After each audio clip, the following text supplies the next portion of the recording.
Well, hi there, Market Monday time. It's March 23rd. Let's get right into the numbers. Before we do, take a second, hit that subscribe button, press that notification bell. I want you to know the moment Market Monday drops every single Monday so that you can stay in the know with what's happening in real estate on Hilton Head Island, the real news, not the crap that the media tells you that's just not real here locally. There's no other way to say it. We always start with inventory side of the supply and demand equation. Supply is inventory, property for sale. Demand is number of sales. Those are the two things that we look at. And it's amazing how that shines a light on the market going forward. And it makes us look like we have a crystal ball. We've been predicting the market for years, just looking at these numbers for what they are.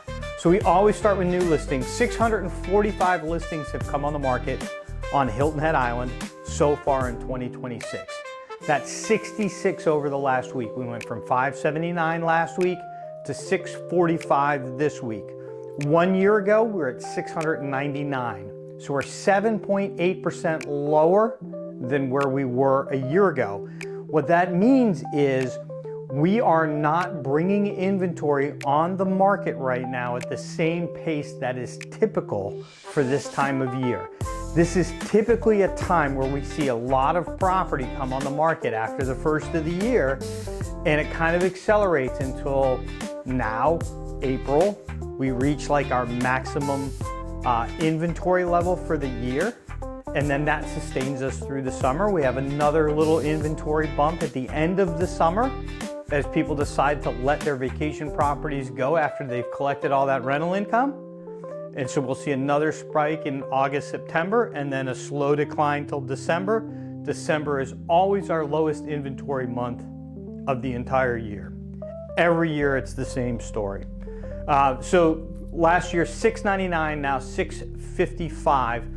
If we look back 5 years ago, 2021, we were at 860 properties at this point had come onto the market. Again, today we're at 645, 25% lower than 5 years ago. So that's new inventory coming on the market. But if you came to the island this weekend to look at property, what's available, 847 properties. It went up by 7 over this last week. It should be going up a hell of a lot more than that. But last week we had 840. This week we have 847. What's normal? The average over the last 10 years is about 1,500 properties. So 847 is a lot lower than normal. A year ago, we were at 1,077. That was low.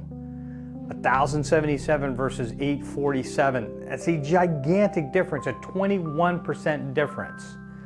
Low, very, my microphone popped out. Very, very low inventory right now is the message. It's driving everything right now. 5 years ago, we were at 1123. We're 25% lower than that right now at 847. So that's the supply side of the equation. It's not getting better. This low inventory has been persisting now all year long. And we thought, well, maybe it's delayed this year. Instead of seeing this glut of inventory come on in February and March, maybe it's going to happen in March and April. It's just not happening though. Just really, really low inventory. So supply side of the equation. Demand side, we start with pending sales. 459 properties have gone under contract so far this year. That's 45 in the last week. We went from 414 to 459. A year ago, we were at 451. So we have this really, really low inventory, and on top of it, we have more properties going under contract at this point this year than we did at this point last year. Counterintuitive, isn't it? If we look at sales here, and we will in just a minute, you'll see that sales haven't reached that. We've had more sales last year than we did at this point this year than we do at this point this year. But that is shifting, and we're thinking in the next 4-6 weeks or so that is going to shift, and we'll have more sales in 2026 than we did in 2025. And we can make that statement because we're looking at the pending sales and the trend that's showing us. It's showing us more pending sales than a year ago. Look back 5 years ago at this point, we had 919 properties go under contract. At this point in 2021, again, we're sitting now at 459. The closed sales, 372 closed sales. We had 40 over the last week, so we went from 332 to 372. Look back a year ago, now we were at 398 a year ago. So we're about 6.5% less than where we were a year ago. But last week, that number was 7.2 less. So it's shrinking every single week. And again, we think in the next 4 to 6 weeks, we'll flip-flop and there'll be more sales in 2026 than there was in 2025, despite the fact that we're handicapped by this low inventory. Closed sales 5 years ago, we were at 710. 710 versus 372, we're 48% lower than where we were 5 years ago. Not a lot's changed in absorption rate. You know, a couple months ago, we were in the 6s. We're down now to 4.8 months. I'm assuming that everybody watches every week, but if this is your first time, absorption rate is how long it would take to consume the existing inventory that we have with nothing else coming on the market. A neutral market, meaning one that's in balance, that doesn't favor buyers or sellers, is considered to be 6 months. We bounced around 6 months for the last couple of years, and then so far this year, mainly because of inventory, that number has now come down to 4.8 months. We've been sitting at 4.8 months for I think 3 or 4 weeks right now. A year ago, we were at 6.2 months. So that's like a month and a half different. That's significant.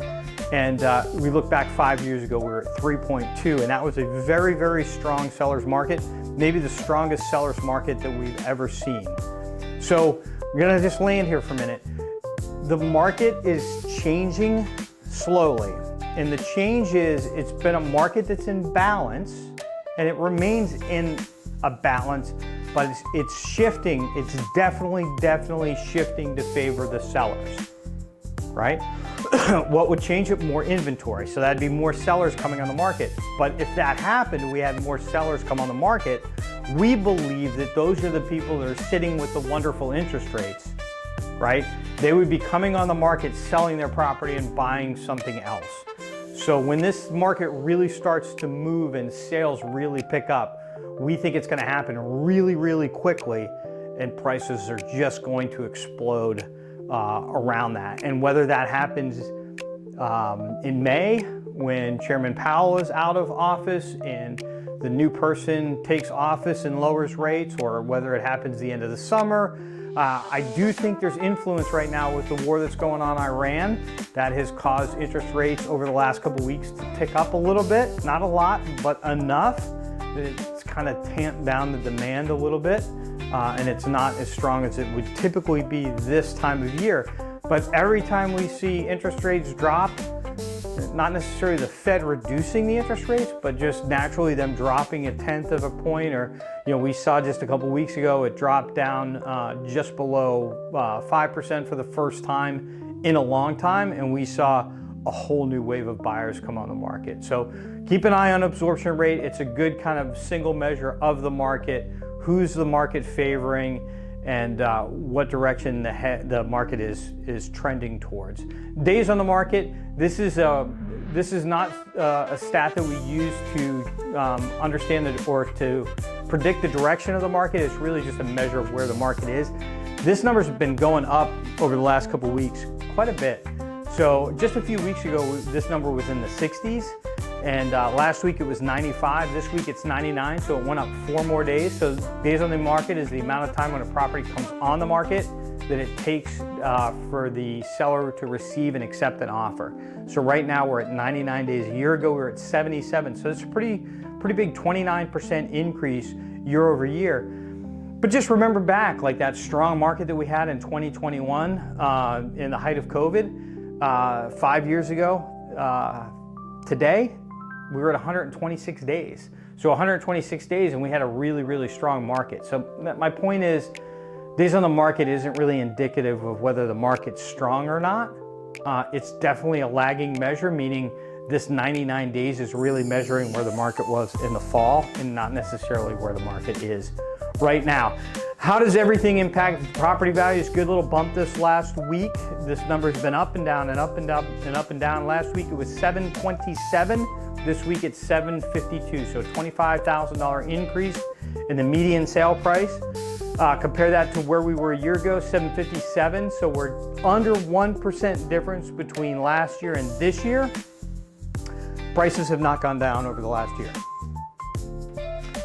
Why this number is lower is the higher priced luxury properties are not selling at the same pace as they did a year ago. That's it, right? Are you surprised? You shouldn't be, right? For luxury properties, which in our market are typically second homes, for that market to catch fire and do really well, the economy can't be good.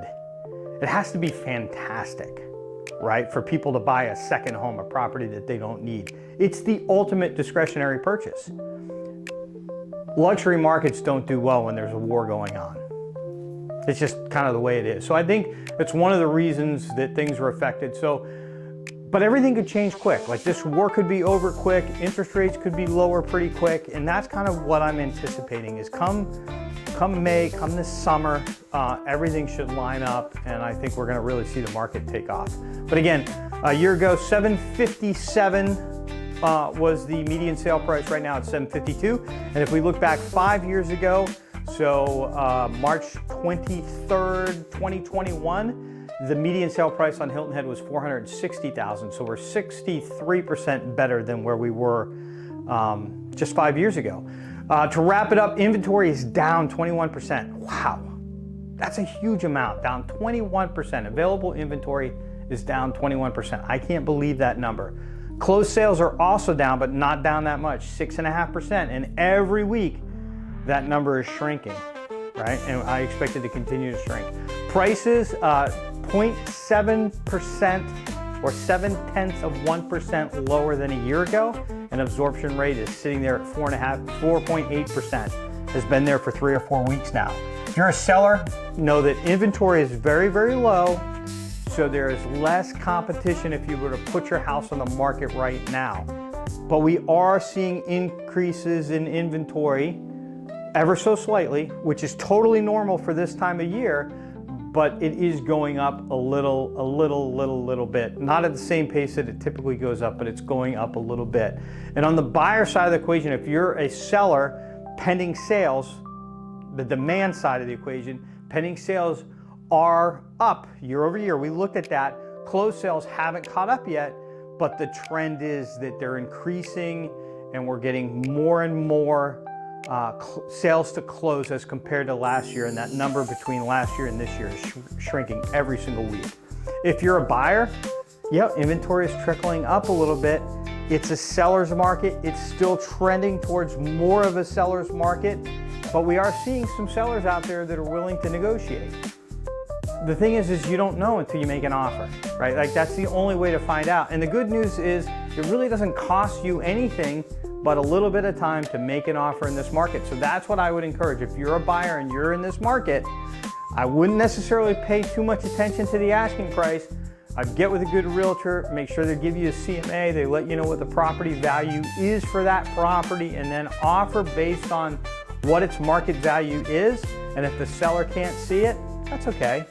Move on to the next one. The good news, if you're a buyer, we're starting to see some multiple offer situations on select properties, but it's not rampant. It's not across the market. When we get to that point where there's multiple offers, so you make the seller an offer and you're negotiating with the seller and 3 other buyers, that's not in a position that you want to be in, and one that you probably want to avoid, but it's coming. We're going to get back to that. So that's why you have this window. It might not feel like a great window, but I can promise you 8 months from now, it will have felt like a good window. And then we always wrap it up with interest rates ticked up again this week. So we're at 6.11 on the 30-year. Last week we're at 6.22 now. A year ago we were at 6.67. So almost 0.5% lower over the last year. And the 15-year, last week we were at 5.5. We're now up to 5.54. And a year ago we were at 5.83. So just about 0.5 point higher on that as well. Before I let you go, 2 things. I want to ask you to subscribe again hit that notification bell. And I want to introduce you to somebody real quick. This is, pull my little microphone up. This is Max. Max is going to be coming in next week doing Market Mondays for you all. I wanted to give a quick introduction to Max, and I'm going to be out of town at a conference. Thanks, Dan. Yeah, great information. Kind of reminds me of COVID, when COVID was going on. There's a lot of opportunities in uncertainty, so we're in uncertain times right now, but I think the people that participated in the market at that time would say they didn't regret it. Yeah, I mean, you know, the news media it's a 24-hour news cycle, and that's the way they're reporting, 24 hours, but you own real estate for longer than 24 hours. Exactly. Right? Exactly. And so if you have a good long time horizon, these kind of times where things feel negative are typically the best buying opportunities that you can have. Exactly right. All right. Well, I'll be back with you guys next Monday with the real estate news on Hilton Head. And then I'll see you in 2 weeks. See ya.